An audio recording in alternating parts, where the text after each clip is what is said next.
나 언제 집에 갈 수 있어? 조금만 더 기다려요. 어쩌면 추석 명절은 집에서 보낼 수 있을지도 몰라. 고마워. 그리고 미안해. 당신은 내게 악보의 음표 같은 존재야. 어디서 커닝했는지 모르지만 그런 고급진 말도 할 줄 알고 걸음마를 배우더니 이제야 철이 드시나? 그러니까 있을 때 잘하지 그랬어요. 안녕하세요. 클라우디아입니다. 오늘은 가슴을 촉촉하게 만들어줄 위로가 되는 아름다운 소설 한 편 준비했습니다. 정희수 작가의 작품 울보 남편인데요. 한 동네에서 나고 자란 김찬수와 박영옥, 앞뒷집에 살던 코올릭의 동갑내기 친구에서 연인으로 그리고 부부로 인연을 맺은 지 30여 년이 넘었습니다. 이들에게 무슨 일이 일어난 걸까요? 작품 속으로 들어가기 전 구독과 좋아요 부탁드립니다. 그럼 지금부터 낭독 들어갑니다. 울보 남편 정희수. 거울 속에 들어있는 내 모습이 낯설다. 전신 거울 앞에 서본 게 언제인지. 눈가에 줄을 긋는 잔주름. 갑자기 늘어난 그것을 확인하느라 거울이 뚫어져라 들여다보고 있는 중이다. 실없이 웃음이 비어져 나온다. 틈나는 대로 거울 앞을 서성거려야겠다. 내 모습이 낯설지 않게. 치매 노인에게는 거울을 보여주는 게 아니라던 요양보호사의 말이 생각난다. 거울 속에 들어있는 낯선 자신의 모습을 보며 도둑이 들었다고 난동을 부리거나 저승사자가 왔다고 거울을 깨버리기도 한다고. 지금 내 마음이 그랬다. 할 수만 있다면 거울을 산산조각 내고 싶다.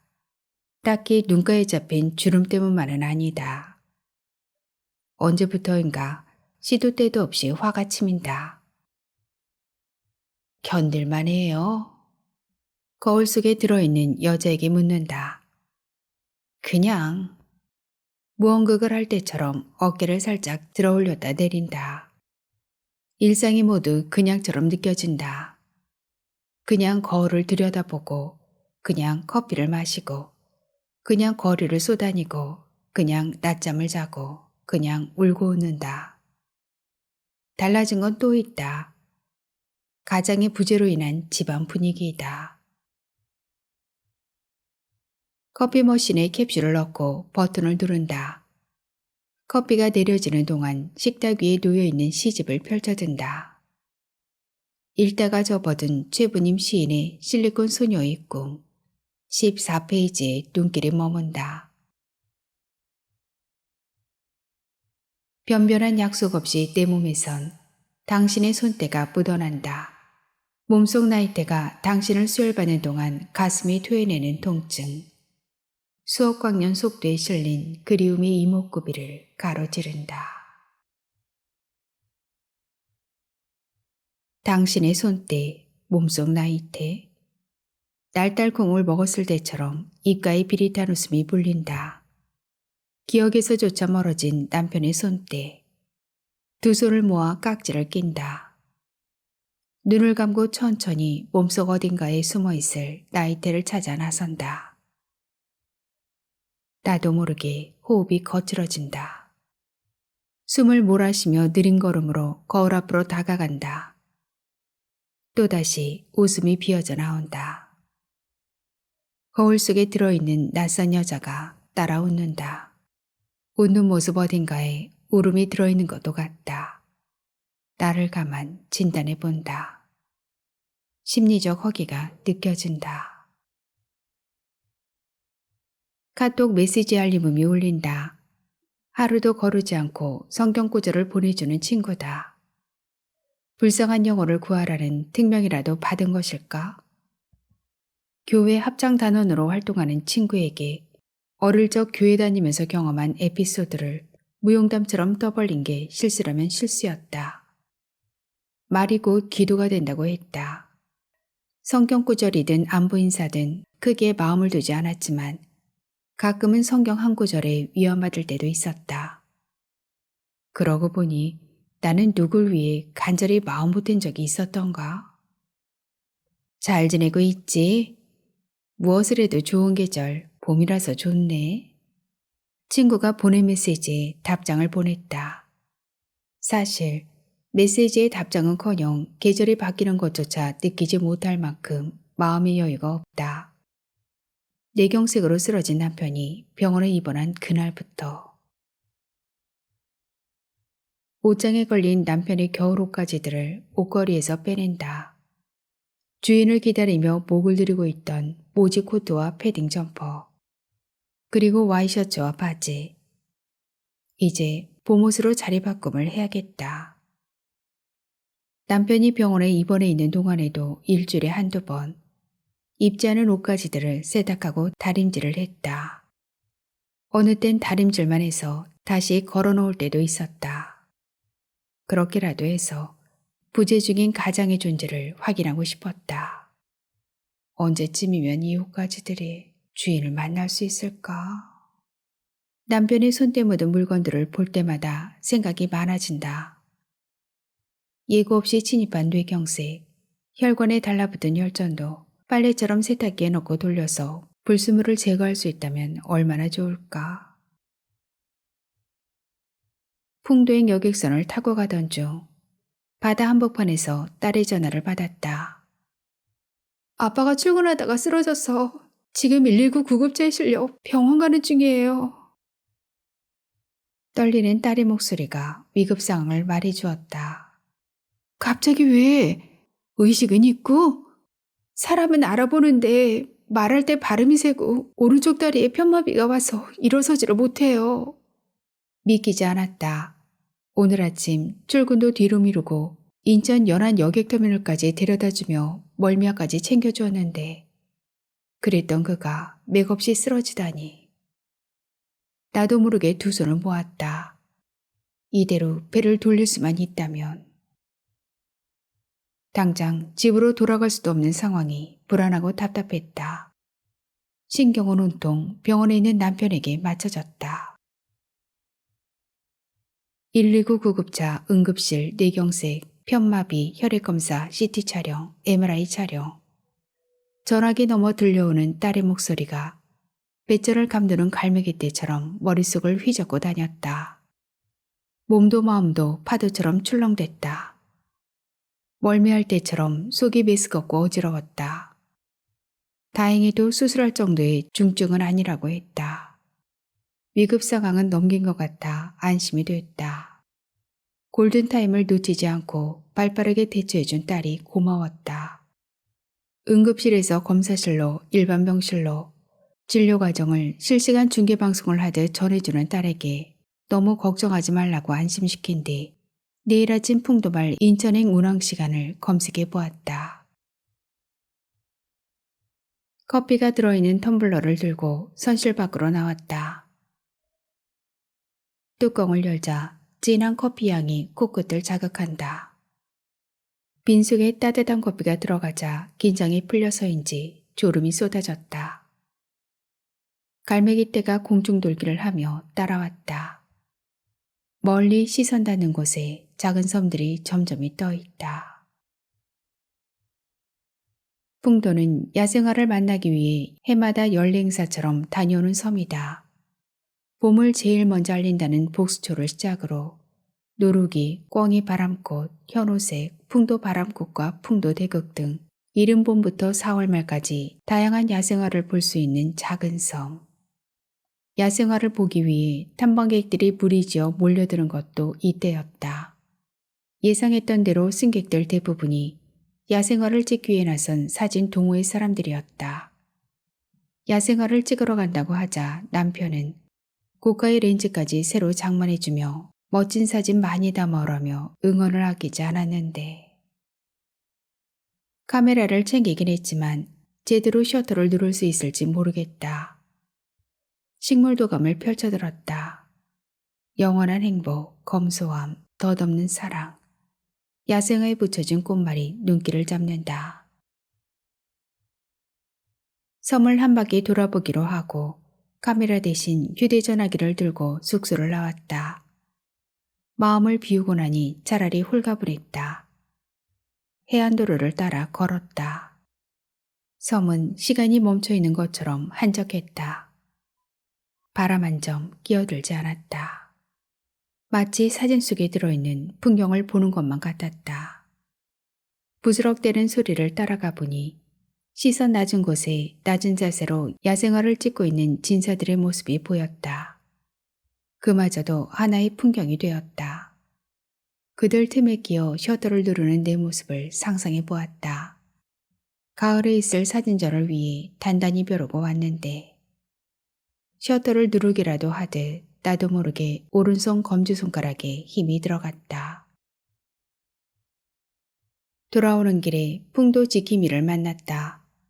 풍도를 찾을 때마다 친절하게 야생화 탐방의 꿀팁을 전해주던 사람이었다. 해안을 따라 절벽 쪽으로 향하는 내가 염려가 돼 뒤따라왔다고 했다. 복잡한 나의 마음을 들킨 것 같아 부끄럽기도 하고 미안했다. 야생화 지킴이로 활동하고 있지만 풍도를 찾는 탐방객들의 안전을 지키는 것도 자기 몫이라고 했다. 그의 섬사랑의 절로 고개가 끄덕여졌다. 특별히 보여줄 게 있다며 해안가 쪽으로 발걸음을 놓는 그의 뒤를 따라갔다. 절벽 양지 바른 곳에 붉은 풍도 대국이 군락을 이루고 있었다. 풍도를 여러 번 다녀갔지만 풍도 대국을 보는 건 처음이었다. 카메라에 담지 못하고 눈으로만 볼 수 있다는 게 못내 아쉬웠다. 내일 아침 집으로 돌아가야 하는 상황이다 보니 더 큰 아쉬움으로 남았다. 풍도대극은 처음 보는데 빛깔이 참 곱네요. 야생화의 품위가 느껴져요. 보시다시피 가파른 해안가에 있어 풍도대극을 못 보고 가는 사람들이 많아요. 어쩌면 다행인 것도 같고. 이쁘고 잘생긴 꽃일수록 순환을 당하잖아요. 사실 풍도 야생화가 멸종위기에 있답니다. 멋진 사진을 건지겠다고 낙엽을 긁어내고 그대로 두어 꽃이 얼어 죽기도 하고 사람들 발에 밟히기도 하고 심지어 사진을 찍고 일부러 꽃을 꺾어버리는 사람도 있더라고요. 하참, 자기만 찍고 다른 사람은 촬영하지 못하게 하는 심보죠. 사진을 찍겠다는 욕심으로 야생화 훼손을 막기 위해 설치한 가드레일을 보란 듯이 넘는 아주 개념 없는 사람들도 있고 출사단이다 보면 흔히 볼 수 있는 광경이긴 해요. 자연을 훼손시키는 사람들, 사진작가로서 자격 미달이죠. 많이 반성하고 있습니다. 아예 섬을 개방하지 말자는 얘기까지 나올 정도면 알만하죠. 휴식연재를 검토 중이에요. 괜히 미안했다. 그동안 자연사랑을 입으로만 떠벌린 것 같아서였다.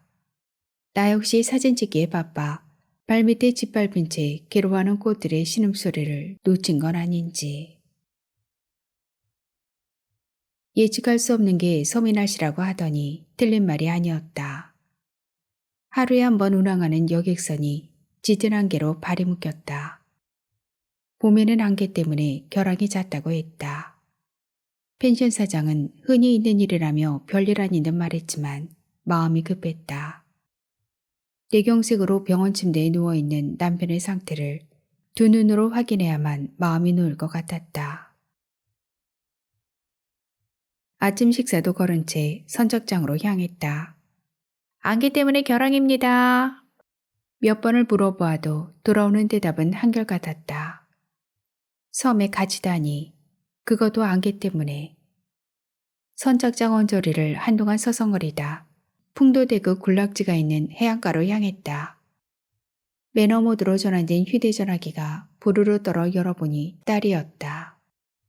콩팥으로 이어지는 혈관을 혈전이 막고 있대요. 갑자기 콩팥 기능이 떨어져 스텐스 시술을 한다고 해서 보호자 동의서에 사인을 했는데 혈관이 좁아서 1차 삽입에 실패하고 지금 2차 시술 중이에요. 2차에도 실패하면 투석을 한다고 하는데 뭐가 뭔지 잘 모르겠어요. 떨리는 딸의 목소리가 급박하게 돌아가는 응급 상황을 말해주었다. 걱정하지 마. 잘 될 거야. 아빠는 의사에게 맡기고 무슨 일 있으면 바로 연락해. 정밀 검사가 끝날 때마다 병명이 추가됐다. 심근경색, 오른쪽 다리 편마비, 급성 신장염, 소변을 보지 못하면서 배에 물이 차고 심장이 붓는 현상까지. 그야말로 산 넘어 산이었다. 휴대폰 벨이 울릴 때마다 가슴이 철렁 내려앉았다. 예기치 않은 일들이 숨 돌릴 새도 없이 터졌다. 상황 판단을 할 수 없을 만큼 급박하게 전해지는 소식에 가슴만 타들어갔다. 병마와 사투를 벌이고 있을 남편에게도 나 대신 보호자 역할을 하는 딸에게도 많이 미안했다. 스탠스 시술에 실패하면 투석을 해야 한다고? 이 상황에서 내가 할 수 있는 일이 아무것도 없잖아. 더 불안하고 화가 났다. 또다시 안개 속이다. 해안가를 한 바퀴 돌아보겠다던 계획을 접고 발길을 돌려 숙소로 향했다. 제발 남편이 어려운 고비를 넘기고 건강한 모습으로 병원문을 나설 수 있게 도와주세요. 누군가에게 간절한 내 마음을 전하고 싶었다. 그 대상이 하나님이나 부처님이 아니라도 좋았다. 내가 할 수 있는 일은 그렇게 두 손을 모으는 것밖에 없었다.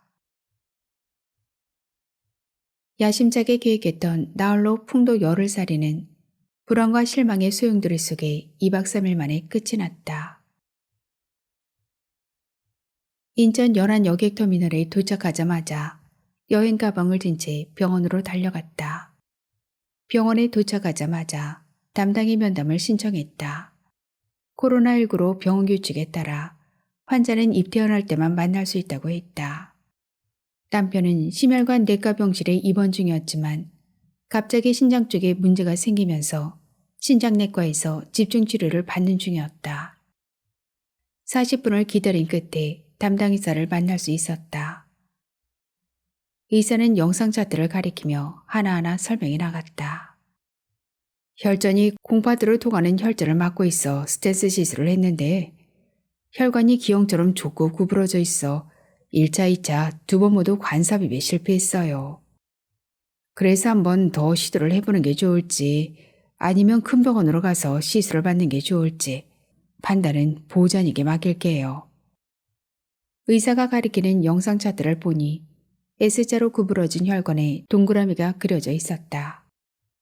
2번이나 실패했는데 3차 시술에 성공할 거란 보장이 없잖아요. 워낙 상태가 안 좋아서 100% 성공을 장담할 수 없습니다. 현재 콩팥이 20%밖에 제 기능을 못하고 있어요.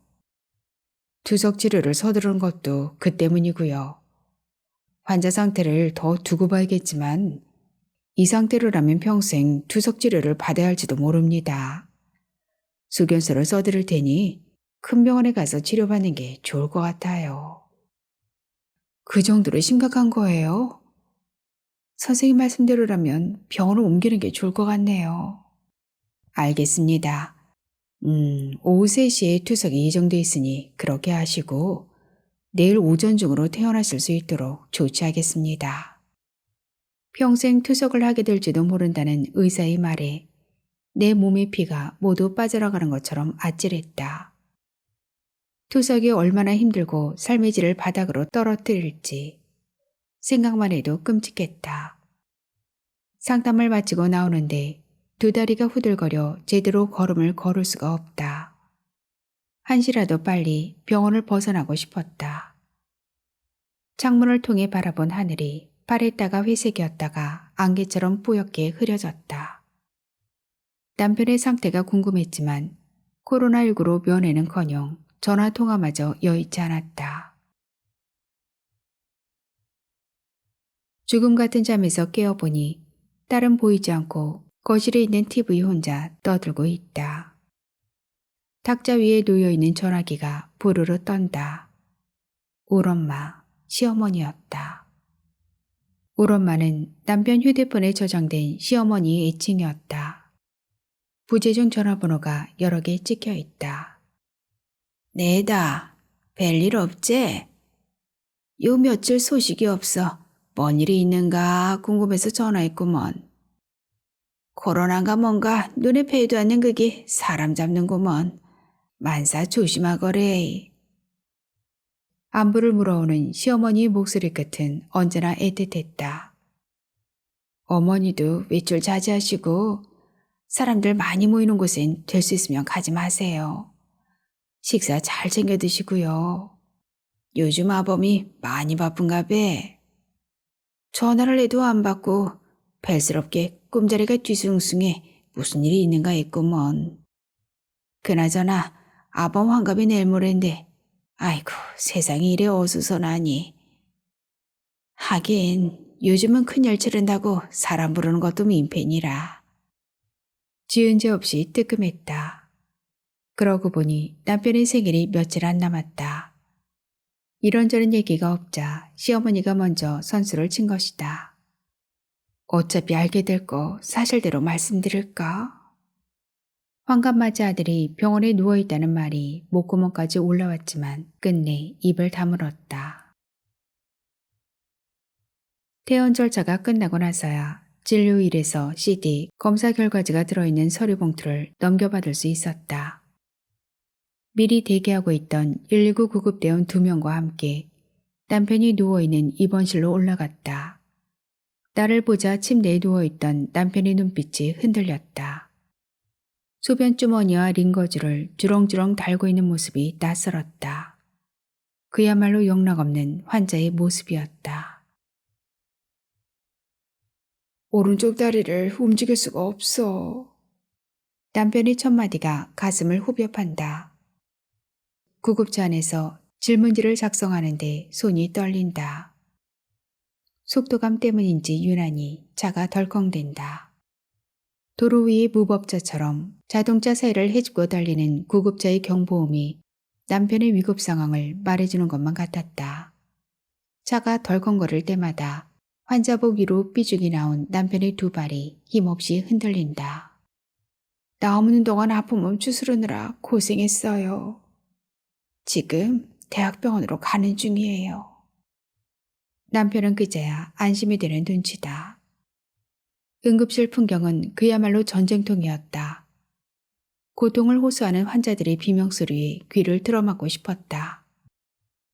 없던 병도 생길 것 같은 아비규환의 응급실 풍경에 머리가 지근거렸다. 도착하자마자 체온을 재고 코로나 검사에 체열, 소변 주머니를 새로 갈아 끼우는 등 3명의 간호사가 달라붙어 일사불란하게 움직였다. 열린 커튼 사이로 하의가 벗겨진 남편의 모습이 보인다. 소변 주머니와 연결된 줄을 요도에 삽입하는 중이다. 거동이 불편한 응급 환자에게 창피함은 사치인가. 체념한 듯 눈을 감고 온몸을 간호사에게 맡기고 있는 남편. 그 와중에 내가 할 수 있는 일은 아무것도 없었다. 절대 안정이 필요한 환자 앞에서 눈물을 보일 수도 없었다. 소변 배출이 안 돼 수액 투입을 할 수 없는 상태. 응급실에서 간단한 처치가 끝나고 곧바로 격리실로 이동했다. 코로나19 검사 결과가 나오기까지 환자도 보호자도 꼼짝할 수가 없다. 불안하고 지루했지만 남편의 상태를 직접 확인할 수 있는 것만도 다행이었다. 코로나 검사 결과는 다행히도 음성이었다. 병원에서 병원으로, 응급실에서 중환자실로 급박했던 하루. 입원실로 향하는 엘리베이터 앞에서 남편과 무언의 인사를 남기고 헤어졌다. 병원 문을 나서며 긴장이 풀리자 비로소 허기가 느껴진다. 생각해보니 하루 종일 식사는커녕 물 한 모금 마시지 못했다. 커피 생각이 간절했다. 빵. 8차선 횡단보도. 귀를 찢는 경적과 함께 검은 승용차 한 대가 나를 향해 돌진하는가 싶더니 바람을 일으키며 휙 지나간다. 놀란 가슴이 풍선처럼 부풀어 오른다. 되주려고 환장을 했나? 꼬리를 문 자동차 행렬 속에서 누군가 내뱉은 욕설에 정신을 차리고 보니 8차선 도로 한복판이다. 오도 가도 못하고 도로 한가운데 서서 덮칠 듯 달려드는 자동차들을 무심히 바라보았다. 신호등이 초록불로 바뀌면서 횡단보도 정지선에 서 있던 사람들이 일제히 움직이기 시작했다. 떠밀리듯 그 틈에 섞여 발걸음을 놓는데 엄마 손을 잡고 걸어가던 아이의 목소리가 환청처럼 들렸다. 엄마, 초록불이 들어올 때 건너는 거 맞지? 오늘따라 8차선 횡단보도가 한없이 길게만 느껴졌다. 전대 뇌동맥이 혈전증에 의한 뇌경색증, 상세불명의 편마비, 지속성 심박세동, 고혈압, 상세불명의 만성 신장병, 신동맥 색전증, 진료 기록지에 나열된 남편의 병명이다. 몸속 어딘가에 숨어 있다가 엑스레이, MRI 등 정밀 검사기를 들이대자 제 모습을 드러낸 것이다. 새로운 병명이 하나둘 추가될 때마다 이 상황이 모두 꿈이기를 바랐다. 이제는 놀라는 것에도 면역이 생겼는지 의사가 무슨 말을 해도 시간이 해결해 주겠지 하는 마음이다. 휴대전화기에 낯선 번호가 떠서 받아보니 인턴이었다. 콩팥 기능이 떨어지면서 소변 배출이 안 돼 폐에 물이 차고 심장도 약간 부은 상태예요. 호흡곤란이 와서 지금 산소호흡기를 부착하고 있어요. 심장내과와 비뇨기과 협진으로 치료 중인데 투석을 하려면 동의서에 보호자 서명이 필요해서 전화드렸어요. 구두 서명도 가능합니다. 의사 선생님께 모두 맡길게요. 그럼 그렇게 알고 진행하겠습니다. 투석이 끝나면 중환자실로 옮길 거예요. 그러고 보니 제가 할 수 있는 일이 동의서에 구두 서명하는 것밖에 없네요. 환자의 상태를 확인할 수 없는 상황에서 또다시 중환자실에 입원해야 한다는 말에 나도 모르게 볼멘 소리가 튀어나왔다. 세상과 단절된 중환자실, 없던 병도 생길 것 같은 그곳에서 병마와 싸워야 하는 남편을 생각할 때마다 가슴이 미어졌다. 그나마 소통의 고리는 전화기뿐인데 중환자실엔 전화기 반입이 안 됐다. 얼마나 힘들고 불안할까. 남편의 상태를 알 수가 없어 답답했다. 필요한 물품을 사서 1층 안내 데스크에 맡기고 돌아오는데 교회 십자가가 눈에 들어왔다. 나도 모르게 두 손이 모아졌다. 그야말로 지푸라기라도 잡고 싶은 심정이었다. 하나님은 감당할 수 있는 만큼의 고난을 준다고 했다. 끝날 것 같지 않은 어둠의 터널을 언제쯤 벗어날 수 있을지. 이번 열 하루 만에 중환자실 탈출이다. 병원에 도착해보니 남편은 벌써 10층 일반 병실로 옮겨진 상태였다. 병실을 옮길 때만 환자와 면회가 가능했다. 그나마 보호자에게 주어진 시간은 딱 30분이었다. 제일 먹고 싶은 게 물이었어. 오죽하면 거치대에 매달린 링거액을 따라서 마시고 싶을 정도였다니까. 고자질하는 아이처럼 그동안 중환자실에서 있었던 일을 무용담처럼 떠벌리는 남편.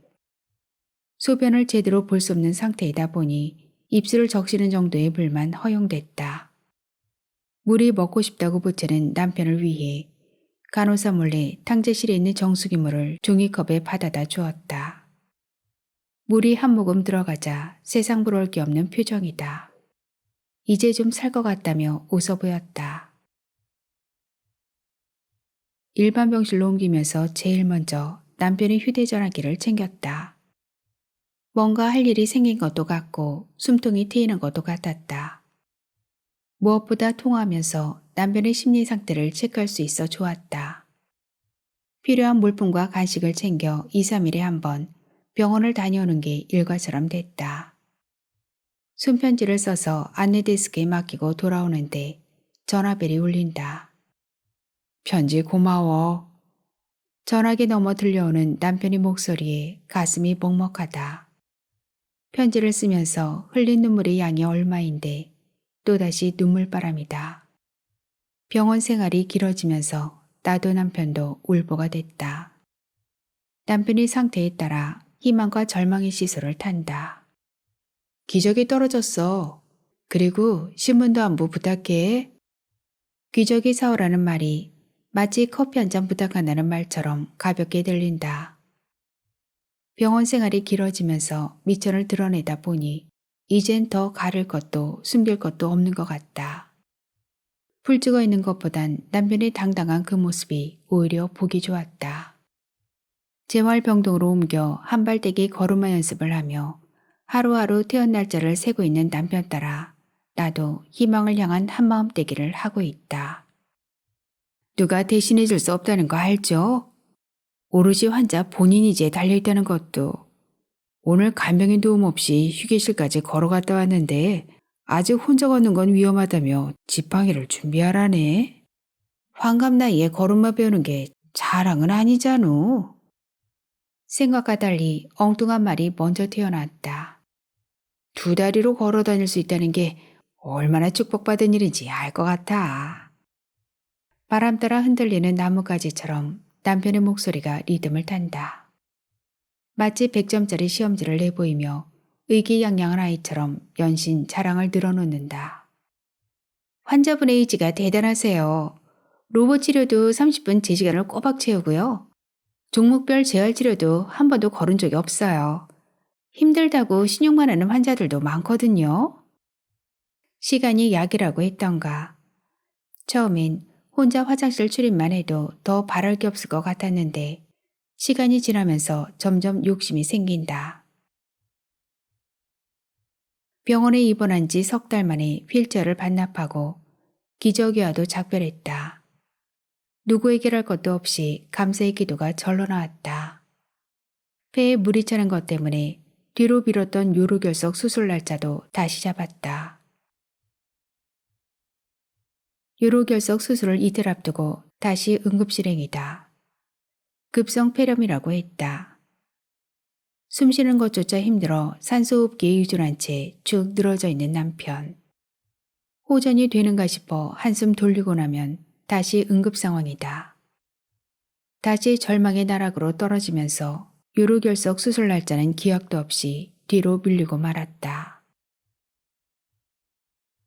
가쁜 숨을 몰아쉬는 남편. 목소리에 힘이 빠져 있다. 가슴이 철렁 내려앉았다.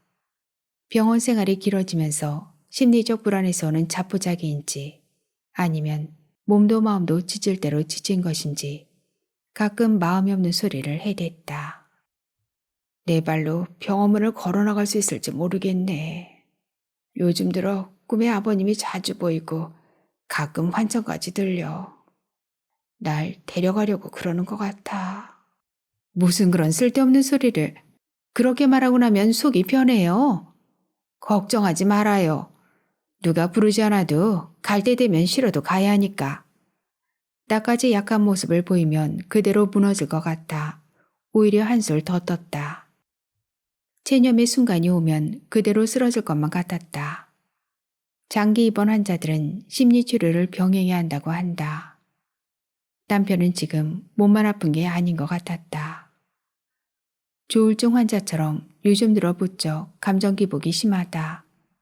환자라서 봐주고 환자라서 그냥 넘겨야 하는 것들이 늘어났다. 병원에 방치됐다는 생각이 안 들도록 하루에도 몇 번 전화 버튼을 눌러댔다. 보호자도 환자만큼 힘들다는 말이 목구멍에 걸린다. 어디선가 앰뷸런스 경고음이 들린다. 가까이 다가올수록 신경이 곤두선다. 응급 상황에 놓여 사투를 벌이고 있을 환자. 산소호흡기에 의지한 채 숨을 몰아쉬던 남편의 모습이 겹친다. 내일 병원에 올 거지? 도착하면 전화해. 일요일이라 담당이도 없고 잠깐 얼굴 볼 수 있을지 모르겠네. 알았어요. 먹고 싶은 거 있으면 말해요. 먹고 싶은 거?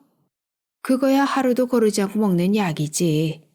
세상에서 약이 제일 맛있더라고.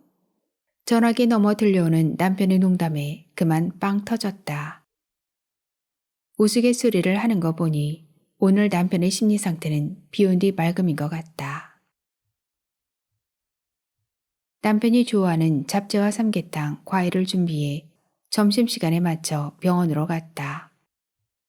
1층 안내 데스크에 전에 못 보던 남자 직원이 앉아있다. 면회 사절. 혹시나 했지만 역시 안 되는 건 안 되는 거였다. 몇 번을 부탁해도 소용없었다. 남편을 볼 수 있을지 모른다는 마음에 잔뜩 기대하고 갔는데 기대한 만큼 실망도 컸다. 면회가 안 된대. 준비한 음식은 1층에 맡기고 갈게요. 그냥 가지 말고 병원 뒤쪽으로 가면 호들이 조각상 있는데 그 앞에 서 있어. 3층 창문에서 내려다보면 보일 거야. 병원 건물 뒤로 돌아가 보니 남편이 말한 대로 호돌이 조각상이 보인다. 조각상 앞에 서서 3층 병실을 올려다보았다. 유리창 너머 환자복을 입은 남편의 모습이 나타났다. 손을 흔들어 보였다. 연신 무슨 말을 하는 것 같았지만 들리지 않았다. 휴대전화를 꺼내 들었다. 두 사람의 대화가 전화선을 타고 출렁댔다. 잘 보여요? 몸은 좀 어때요? 잘 보여. 남편의 목소리에 울음이 들어있다. 밤마다 숨죽이고 울었다더니 아직 남아있는 눈물이 있었나. 한참을 그렇게 전화기를 들고 서로를 바라보았다. 무슨 말이든 하고 싶었지만 말이 되어 나오지 않았다. 침묵보다 더 확실한 언어의 대답이 있을까? 나 언제 집에 갈 수 있어? 전화기 너머 들려오는 남편의 목소리가 바람에 날리는 가랑잎처럼 흩어진다. 조금만 더 기다려요. 어쩌면 추석 명절은 집에서 보낼 수 있을지도 몰라. 고마워. 그리고 미안해. 당신은 내게 악보의 음표 같은 존재야. 어디서 컨닝했는지 모르지만 그런 고급진 말도 할 줄 알고 걸음마를 배우더니 이제야 철이 드시나? 그러니까 있을 때 잘하지 그랬어요. 남편의 웃음소리가 전화기 너머로 들린다. 결혼 후 처음 들어보는 당신이란 말이 낯설기도 했지만 악보의 음표 같은 존재라는 말이 무엇으로도 설명할 수 없는 또 다른 언어가 되어 한 차례 가슴을 훑고 지나갔다. 김찬수와 박영옥. 앞뒤 집에 살던 고울리게 동갑내기 친구에서 연인으로 그리고 부부로 인연을 맺은 지 30여 년이 넘었다. 이제는 서로 눈빛만 봐도 마음을 읽을 정도가 됐다. 환갑을 코앞에 둔 두 사람의 나이가 그걸 말해주었다. 지하철역을 향해 걸어가는데 그제야 참았던 설움이 밀려온다. 발길 놓이는 대로 앞만 보고 걸었다. 나 언제 집에 갈 수 있어? 남편의 그 말이 그림자처럼 따라붙는다. 발길을 돌려 뛰다시피 다시 호돌이 조각상 앞으로 갔다. 액자 속에 박제된 사람처럼 남편은 조금 전 그 자세로 사각 창문에 그림처럼 들어있다. 서로를 확인한 순간 누가 먼저랄 것도 없이 손을 흔들었다. 또다시 전화기를 꺼내 들었다. 왜 다시 왔어? 남편의 목소리에 힘이 들어가 있다. 그냥. 잘했어. 다시 보니 좋네. 5분만, 아니 10분만 더 그렇게 서 있다가 가. 전화기를 든 채 머리 위로 하트를 만들어 보였다. 남편도 손을 들어 올린다.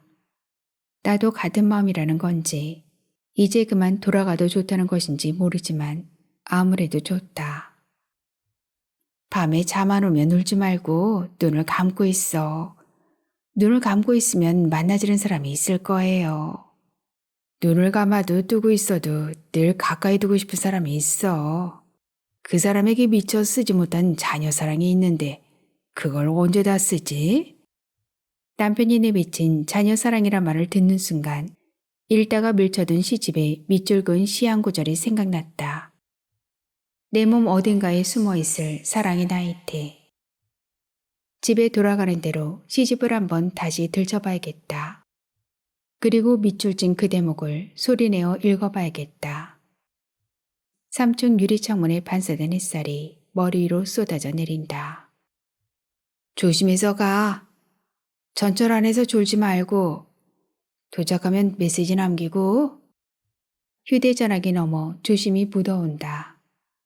집으로 돌아오는 발걸음이 한결 가볍다. 좋은 생각이 좋은 하루를 만든다고 했던가? 서녁 하늘에 걸린 해님의 얼굴이 오늘따라 불띠불다. 소설은 여기에서 끝이 납니다. 살면서 무덤덤해진 부부 사이가 남편에게 위기가 오면서 다시 남편에게로 마음을 모으는 아내의 모습이 무척 아름답습니다. 민경아, 모녀간의 여행에 서슴없이 초대해줘서 고마워. 요즘 내가 누구인지 깜빡할 때도 있어 걱정이 좀 되긴 한다만 이제 죽어도 한이 없을 것 같은 생각이 들어 누구보다 행복한 것 같아. 세상에 하나밖에 없는 내 딸 민경아, 내가 널 얼마나 사랑하는지 아니? 당연히 알지. 철이 없었을 때 엄마한테 대들고 무시하고 힘들게 했던 거 미안해. 엄마가 있어 내가 웃을 수 있다는 거 엄마도 알지? 엄마의 온전한 사랑을 부끄럽게도 26인 지금에야 알 것 같아. 엄마한테 받은 그 사랑 나도 갚을 수 있게 기회를 줘. 그리고 아무 걱정하지 마. 엄마 딸 민경이가 있잖아. 안녕하세요. 클라우디아입니다. 오늘은 정진희 작가의 작품 만추 준비했습니다. 얼마 전 출간된 소설집 100만잔의 커피에 수록된 작품인데요. 작가는 독자들에게 중년 이후의 삶을 어떻게 꾸려나갈 것인지에 대한 질문을 던지고 있습니다. 그럼 지금부터 작품 속으로 함께 들어가시죠. 만추, 정진희. 엄마는 내 말을 듣기는커녕 막무가내였다. 원래 차분하던 성격은 도무지 보이지 않고 무언가에 홀린 듯 집안에 있는 물건을 하나씩 던져가며 찾아댔다. 민경아, 서랍에 있는 통장 너가 훔쳐갔지? 엄마는 나를 은근히 경계하며 물었다. 아니야, 어디 다른 데 있겠지. 천천히 생각해봐. 어이없는 상황에 나는 화가 좀 났다. 설마 애미 짓인가? 아니야, 그럴 리가 없어. 민경이 너지? 빨리 내 통장 가져와. 너 도둑년이지? 경찰에 신고할 거야. 나는 아무리 생각해봐도 나이 들어갈수록 누구나 있을 법한 엄마의 건망증 증세는 아닌 것 같았다. 순간 피가 거꾸로 솟는 것처럼 아찔했다. 집안에 있을 만한 곳을 다 뒤져봐도 통장은 보이지 않았다. 엄마는 실망하여 거실 바닥에 주저앉아 버렸다. 어린아이처럼 시무룩해지더니 금세 힘이 빠진 듯 했다.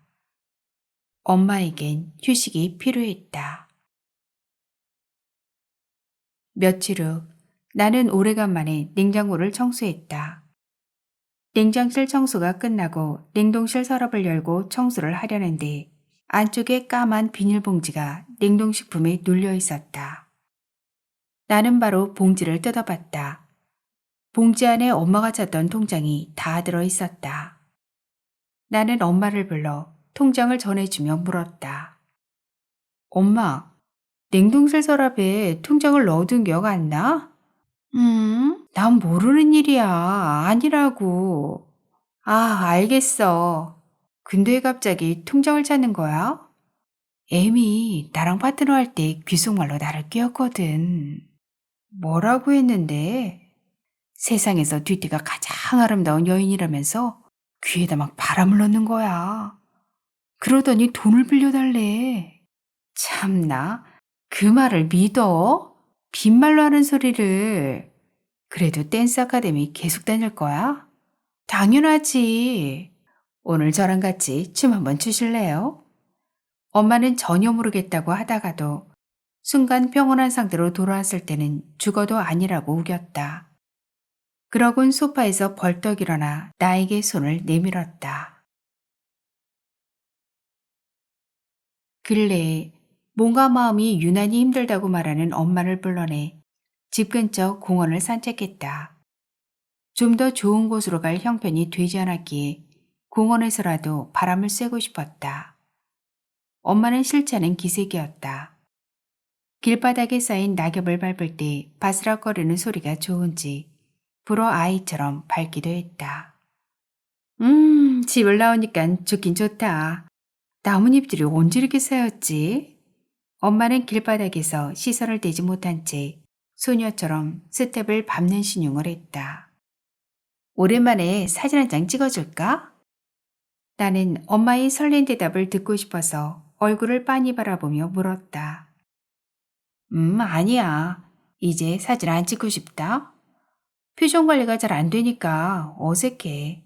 이쁘지도 않고. 지나간 세월을 아쉬워하는 듯 엄마의 목소리엔 힘이 빠졌다. 그래도 여길 보며 웃어봐. 항상 사진 찍을 때 치아가 다 보이도록 웃었잖아. 나는 핸드폰 카메라를 들고 엄마에게 바짝 다가가서 아양을 떨며 얘기했다. 이게 다 웃은 건데? 거봐, 별로잖아. 그래서 안 찍는다고 했지? 혹시 제주도라면 모를까. 엄마의 표정이 어두워졌고 마음에 든 사진 한 장을 건지지 못한 채 공원 데이트는 끝나고 말았다. 언제부터였을까? 엄마의 얼굴에서 웃음이 사라진 건. 아무리 힘든 일이 있어도 어떤 구박을 해도 꿋꿋하게 V를 그리며 집요하게 사진을 찍어달라는 엄마였는데 무엇이 엄마의 사진 찍는 취미마저 체념하게 했을까? 생각할수록 슬펐다. 오랜만에 봉골레 파스타를 같이 먹을 생각에 마음이 들떴는데 그마저도 포기하고 우린 집으로 돌아갔다. 엄마와의 두 번째 데이트 장소는 제주도였다. 평일 오후 3시쯤이라 그런지 주차장이 한가했다. 군데군데 세워진 차를 피해 두 바퀴 더 돌다가 아무도 오지 않을 것 같은 가장자리에 주차했다. 공항 근처에서 빌린 승용차를 인도받아 운전하는데 몸에 익숙하지 않은 탓인지 긴장했다. 거의 직진만 했는데도 차에서 내릴 때는 초보 운전 티가 날 정도로 다리가 후들거렸다. 내리자마자 맑은 공기와 함께 펼쳐지는 풍광은 굳었던 입이 풀어지게 했다.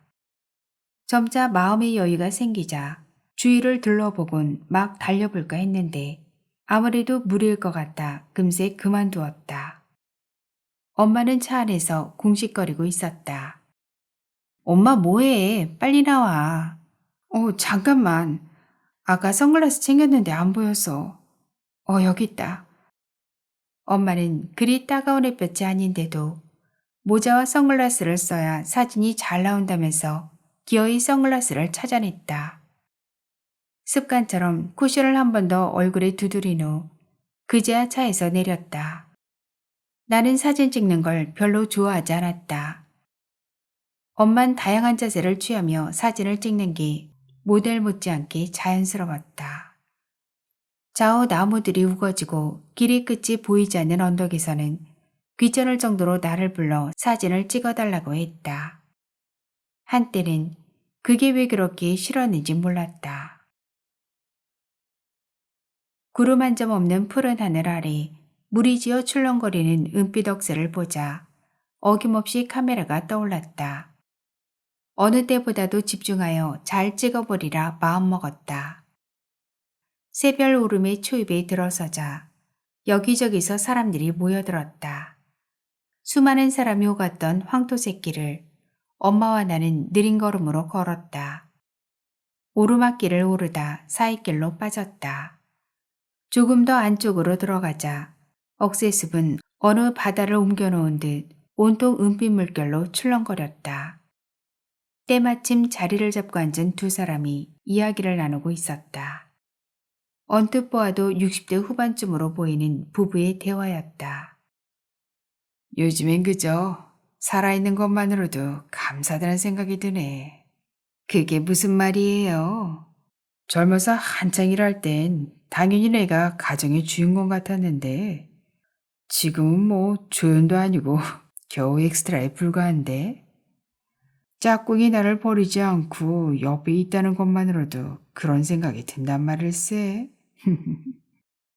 왜 그런 생각을 했는지는 모르겠지만 당신은 주인공 맞아요. 적어도 내가 죽기 전까지는요. 그러니 아무 염려 마요. 엄마를 따라가던 길을 잠시 멈추고 부부의 애틋한 대화를 가만히 듣고 있는데 가슴이 울먹였다. 엄마는 걸핏하면 바람에 흔들리는 억새를 쫓아 딴 길로 가버리기를 반복했다. 알게 모르게 조금씩 방향 감각을 잃어가고 있었다. 저만치 혼자 앞서가는 엄마를 불렀다. 엄마, 며칠 전에 댄스 아카데미 그만 다니라고 아빠가 난리쳤다며? 그만둘 거야? 나는 엄마에게 바짝 붙어 조심스럽게 물었다. 아니, 이제 겨우 나를 위한 삶의 방향을 찾은 것 같은데 그만둘 이유 없지.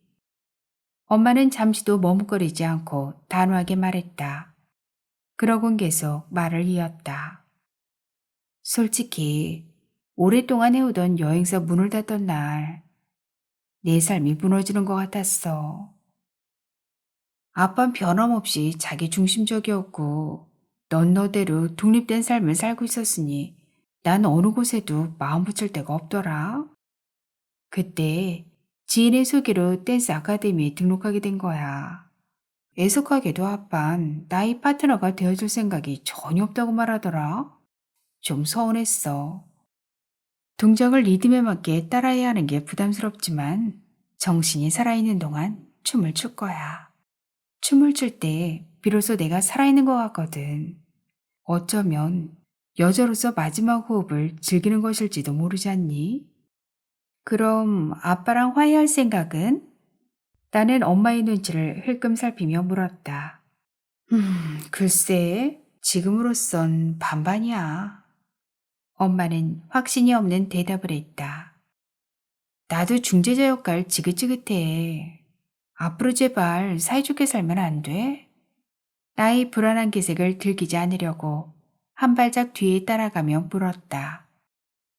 부부간의 문제니까 알아서 할게. 엄마는 약간 짜증이 난 듯 마지못해 대답했다. 그러곤 갈증이 났던지 들고 있던 물을 쉬지 않고 벌컥벌컥 절반 이상을 마셨다. 정상까지 오르막길을 가는 길엔 두 부류의 사람들이 오갔다. 정상을 밟고 온 자들의 여유로움과 반드시 정상을 정복하고 말겠다는 욕망이 이글거리는 자들.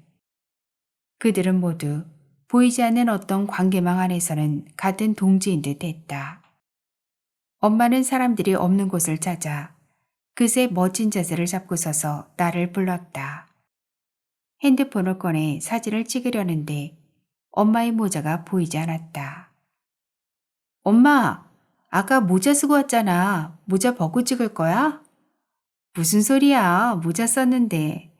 엄마는 곧바로 머리를 만지더니 그때야 모자가 없어진 사실을 알았다.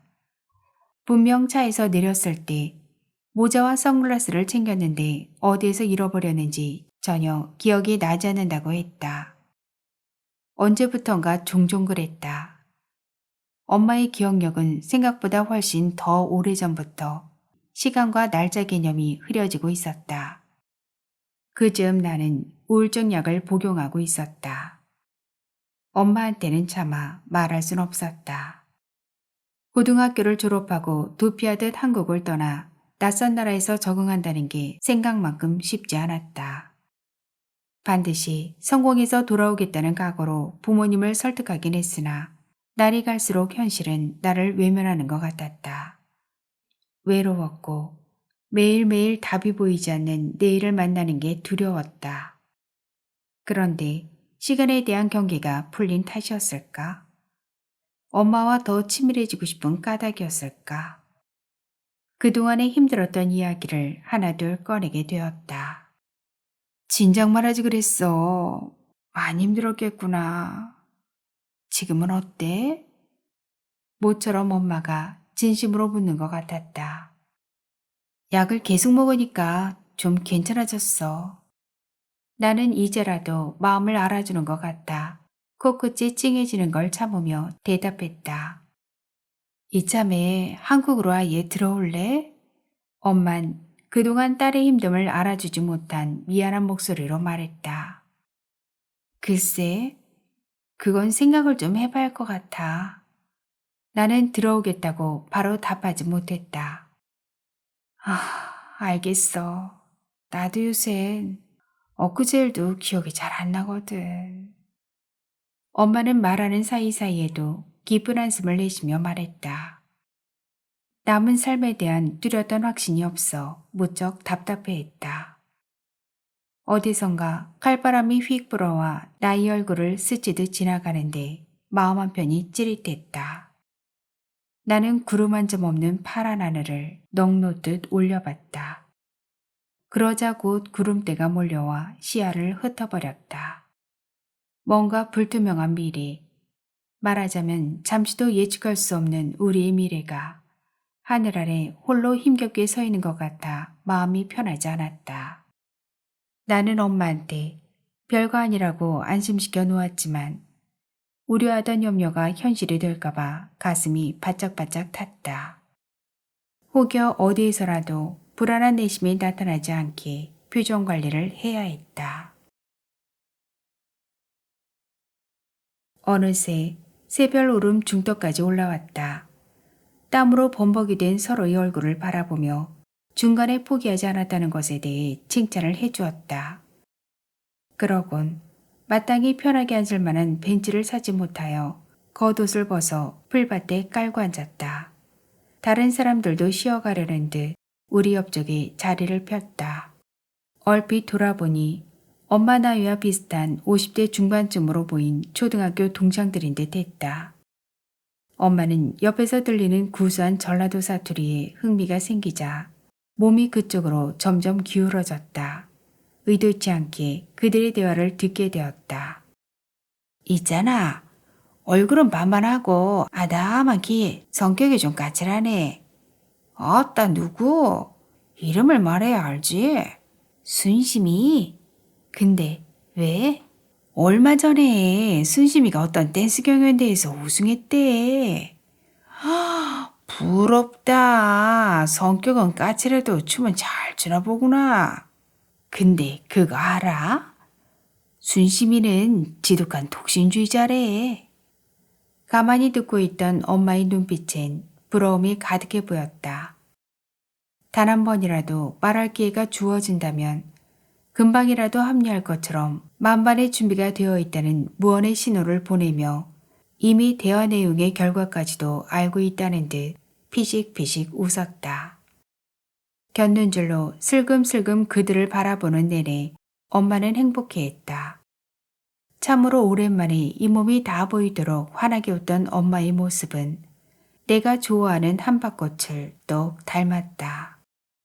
예상치 못한 상황이었지만 엄마의 마음이 어디쯤 가고 있는지 무엇을 하고 싶은지 조금은 알 것 같았다. 이제라도 오롯이 엄마의 삶을 살 수 있었으면 좋겠다고 생각했다. 그래서 엄마의 마음을 물었다. 엄마도 댄스대회에 나가고 싶어? 그러긴 한데 난 아직 실력이 부족한 것 같아. 엄마는 말끝에 약간의 미련을 남기며 말했다. 이제부터라도 더 열심히 하면 되잖아. 엄만 충분히 할 수 있어. 나는 같은 여자로서 엄마의 삶을 응원하고 싶었다.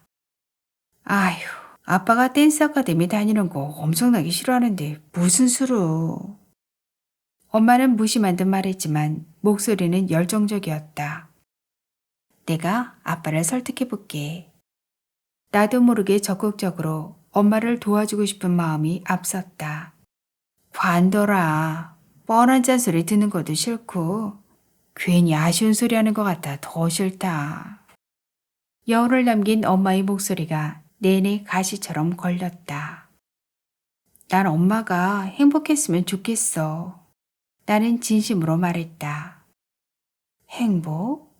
뭐가 행복일까? 내 마음을 알아주는 딸이 있다는 것만으로도 지금도 행복한데. 엄마가 행복하다는 말투 속에는 아빠와 서원해진 관계가 내내 섭섭한 것처럼 들렸다. 행복? 글쎄, 뭐가 행복일까? 내 마음을 알아주는 딸이 있다는 것만으로도 지금도 행복한데, 그렇게 흔하게 표현한 행복 말고 엄마가 하고 싶은 것을 하면서 여행을 다녀도 좋을 것 같아. 나는 엄마의 기억력 저장 공간이 조금이라도 남아있을 때 부지런히 여행 다니길 바라는 마음으로 힘주어 말했다. 여행도 돈이 있어야 가지. 뭐든 맘먹은대로 되지 않는 게 인생인 것 같더라. 지금부터 관리 잘해서 너라도 행복하게 잘 살아. 난 이미 늦은 것 같으니. 꼬집어 말하지 않아도 대화 속에서 엄마가 느끼는 현실에 대한 원망과 아빠에 대한 불평불만이 고스란히 전해졌다. 이제는 모든 것으로부터 좀 자유로워지고 싶다는 것도. 여행사 사업이 어려워지기 전부터 아빠와의 갈등은 깊어지고 언어 폭력은 더 빈번했으니 하루라도 빨리 현실에서 탈출하고 싶었는지 몰랐다.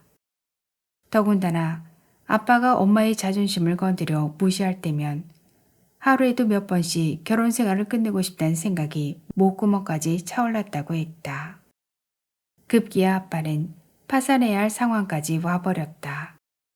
깊은 밤 눈을 감아도 감기지 않고 밤새 조여오는 심장을 달래며 어떻게든 파산은 피하고자 전전긍긍하던 아빠를 도와줄 방법이 없었다. 그렇게 밤잠을 설친 날이면 엄마는 어김없이 아빠의 눈치를 보았다. 회복의 가능성이 점점 낮아지고 있음을 감지한 나는 가족들의 소소한 행복마저 빼앗길 것 같은 두려움에 휩싸였다. 뾰족한 수가 없어 답답할 뿐이었다. 그나마 엄만 댄스 아카데미를 제 집처럼 드나들면서 현실 도피를 하는 것 같았다. 한편으론 다행이지 싶었다. 언제쯤이면 힘든 이 상황에서 벗어날 수 있을까? 막연한 생각만 스쳤다. 내면의 벽을 가득 채우고도 남을 근심 걱정은 이미 새별 오름이 중턱보다도 훨씬 높은 산을 이루었다. 우린 더 늦어지기 전에 벌떡 일어나 가던 길을 걸었다. 충분히 쉬었는데도 엄마는 종아리가 아프다고 했다. 평상시 잘 쓰지 않던 근육들이 오히려 더 단단하게 뭉쳐져 가던 길을 더디게 했다. 다 포기하고 내려가고 싶은 마음이 가슴 위에서 그늘을 탔다. 마침내 정상이 눈앞에 보였다. 제주의 아름다운 초록 풍경이 한눈에 쏙 들어오자 엄마는 주위 사람들 시선에도 아랑곳하지 않고 소리를 질렀다. 우와, 좋다. 저기 봐봐. 저 끝에 바다도 보이고 한라산도 보이는 것 같아. 민경아, 빨리 이리 와봐. 우와, 진짜 멋지다. 엄마, 우리 중간에 포기하지 않길 정말 잘한 것 같아. 맞아, 민경아. 고마워. 나는 참으로 오랜만에 환하게 웃는 엄마가 사랑스러웠다. 불현듯 찰나의 순간을 뚫고 나온 엄마의 맑고 순수한 영혼을 보는 듯 했다. 나는 하늘과 가까워진 틈을 타 애원하듯 하늘에게 빌었다. 제발 조금이라도 남아있는 엄마의 기억력을 빼앗지 말라고. 보고 느끼고 즐길 수 있는 오감의 행복을 더는 가져가지 말아달라고. 그러곤 엄마가 만족해할 때까지 노을을 배경으로 사진을 찍어주었다. 카메라의 초점이 선명하지 않았다. 엄마는 억지 웃음을 웃고 있던 사진들이 마음에 들지 않는다며 휙 돌아서 버렸다. 그뿐만이 아니었다. 문득문득 예전과 다른 자신의 표정을 마주할 때면 상대방이 무안할 정도로 짜증을 냈다. 그럴 때마다 나는 마치 어린아이를 달래듯 좀 더 곰살궂게 다가가 엄마의 눈치를 살폈다. 해넘이의 모습은 그야말로 장관이었다. 도도하게 깔린 붉은 노을에 반하여 잠시도 눈을 뗄 수가 없었다. 나는 엄마와 팔짱을 낀 채 같은 곳을 바라보았다. 엄마의 따뜻한 온기가 머리부터 발끝까지 천천히 나의 내면으로 스며들었다. 엄마의 체온은 홀로 낯선 나라로 떠날 때의 외로움까지 녹여내는 듯했다. 어쩌면 처음이자 마지막이 될지도 모를 거기 그 찰나에 잠잠히 머물고 싶었다. 눈을 지그시 감고 엄마 어깨에 몸을 기댔다. 그러자 엄마가 내 머리를 쓰다듬으며 말했다. 민경아, 모녀간의 여행에 서슴없이 초대해줘서 고마워. 요즘 내가 누구인지 깜빡할 때도 있어 걱정이 좀 되긴 한다만 이제 죽어도 한이 없을 것 같은 생각이 들어 누구보다 행복한 것 같아. 세상에 하나밖에 없는 내 딸 민경아, 내가 널 얼마나 사랑하는지 아니? 당연히 알지. 철이 없었을 때 엄마한테 대들고 무시하고 힘들게 했던 거 미안해. 엄마가 있어 내가 웃을 수 있다는 거 엄마도 알지? 엄마의 온전한 사랑을 부끄럽게도 26인 지금에야 알 것 같아. 엄마한테 받은 그 사랑 나도 갚을 수 있게 기회를 줘. 그리고 아무 걱정하지 마. 엄마 딸 민경이가 있잖아.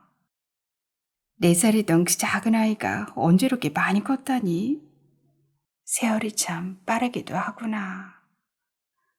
어린 딸을 두고 세상을 떠난 그 빈자리에 덜컥 들어가 내 새끼처럼 잘 키우려고 정작 내 배로는 자식을 낳지 않겠다고 다짐했고 미혼하고나 남편 중심으로 살았던 시간이 보상이라도 받는 것 같구나.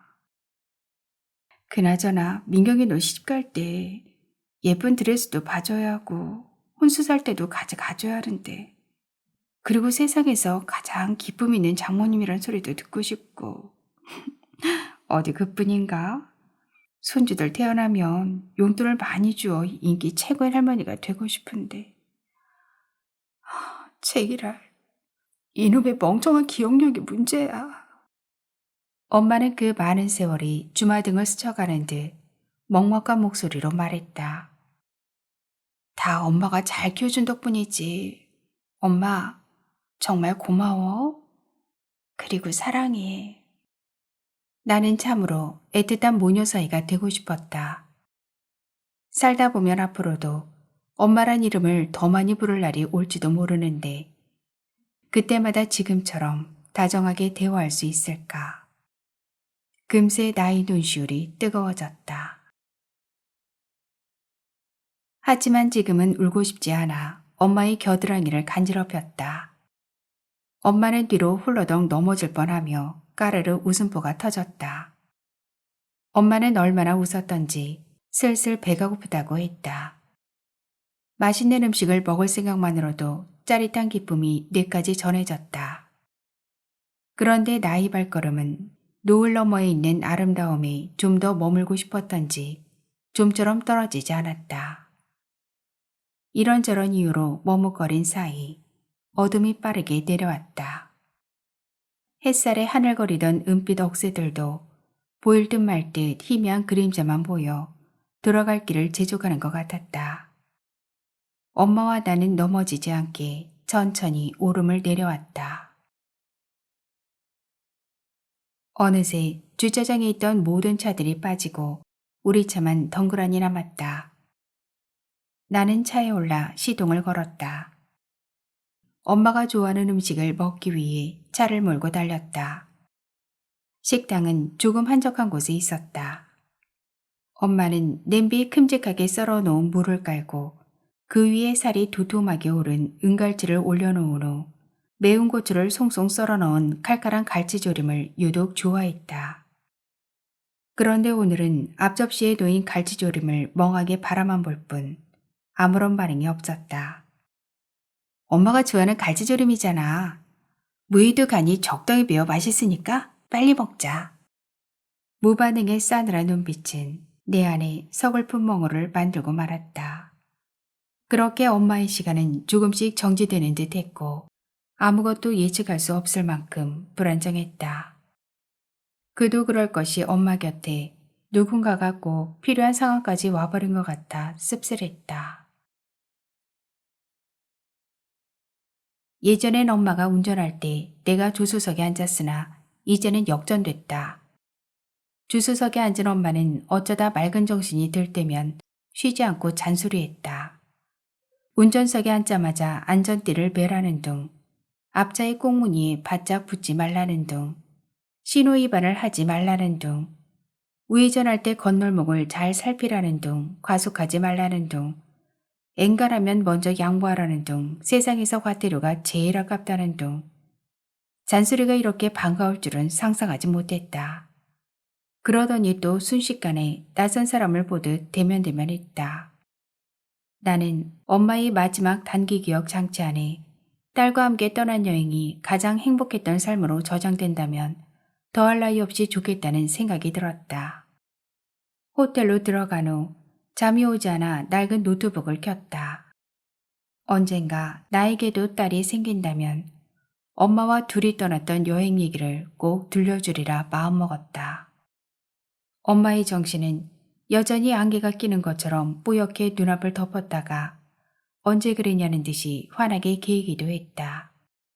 그러다가 나만 보이면 엄마의 입은 실룩거리며 바삐 움직였다. 해야 할 잔소리가 너무 많아 그 안에서 서로 다투어 나오려다 얽힌 표정이랄까? 어쨌거나 그래도 난 좋았다.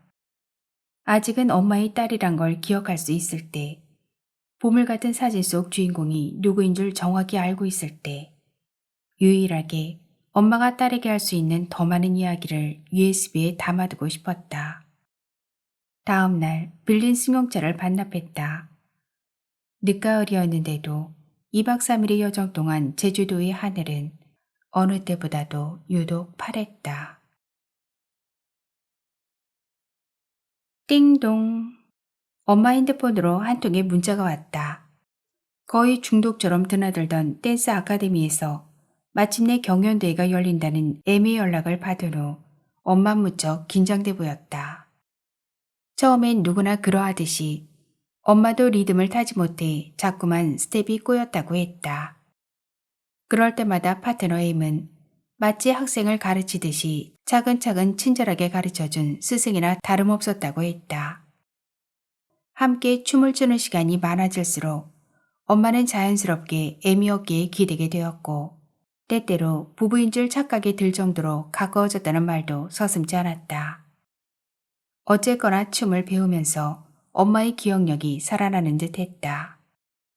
엄만 틈만 나면 집에서도 음악을 틀어놓고 춤을 추곤 했다.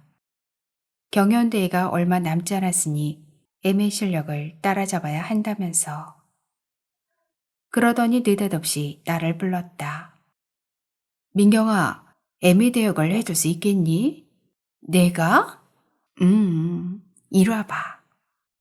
그렇지만 난 아무것도 모르는데? 남자 역할이 필요한데 어쩌지? 아빠한테 부탁해봐. 저 인간이 할 줄 알겠니?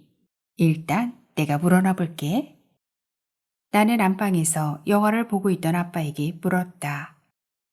아빠, 살사 댄스 쳐봤어? 당연하지. 예전에 강사도 있는걸. 뭐야, 근데 왜 가만히 있었어? 지금은 리듬감이 떨어져서 스텝이 꼬이기도 하고. 야, 엄마랑 같이 하면 100% 싸울 것 같아서지. 치, 그럼 딱 한 번 정도는 엄마 파트너 해줄 수 있겠네? 곧 경연대회라는데 자꾸 신경이 쓰이나 봐. 알았어. 아빠는 마지못해 대답하고 거실로 나왔다. 엄마는 그동안 배운 댄스 실력을 멋있게 보여주고 싶은 눈치였다. 나는 임시로 만든 심사위원석에 앉았다. 두 사람은 거실 중앙에 섰다. 나는 살짝 긴장한 듯한 서로의 표정을 보았다. 티가 나지 않게 각자의 심호흡이 끝난 것 같아 음악을 틀었다. 음악에 따라 리듬을 타며 때론 격렬하게, 때론 부드럽게, 어느새 눈빛 감정 교환까지 제대로 흘러가는 듯 했다. 엄마의 진지한 표정은 프로 못지 않았다. 엄마는 남편을 애무로 알고 경연대회 춤을 아주 정열적으로 췄다. 아빠는 애미 되어 엄마가 끌고 가는 대로 따랐다. 엄마는 애를 침실로 데리고 가 잠을 청하기 전에 물었다. M 선생님, 나 오늘 어땠어요? 생각보다 잘하던데. 마침내 경연이 열리는 날 아침이었다. 엄마의 전화벨이 울렸다. 발신자는 M이었다. 엄마는 핸드폰을 던져버렸다. 그러곤 혼잣말을 했다. 어머, M이 또 있나 봐? 낭독은 여기까지입니다. 긴 시간 함께 해주셔서 감사합니다. 구독과 좋아요 그리고 공유는 우리에게 큰 힘이 됩니다.